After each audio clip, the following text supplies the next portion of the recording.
আগাছা থাকলে কি আর ক্ষেত ভালো থাকে? আগাছা তো তুলতেই হবে। হ্যাঁ, তা তো ঠিকই।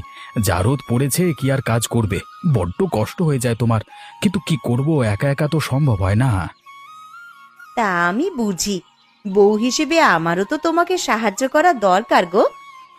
এবার আশা করছি পরিশ্রম অনুযায়ী ফসলটাও বেশ ভালো পাবো। কি বলো গিন্নি? ক্ষেত দেখে তো তাই মনে হচ্ছে। এখন সব উপরওয়ালাই জানেন। তুমি আবার বোকার মতো এবার ফসল তুলতেই সবাইকে দান করো না। মানুষগুলো একটু দেখতে আসে, তা নতুন ফসল দু চারটে দিই, তাতে কি আর এমন ক্ষতি হবে শুনি? এটাই তোমায় বোঝাতে পারি না গো।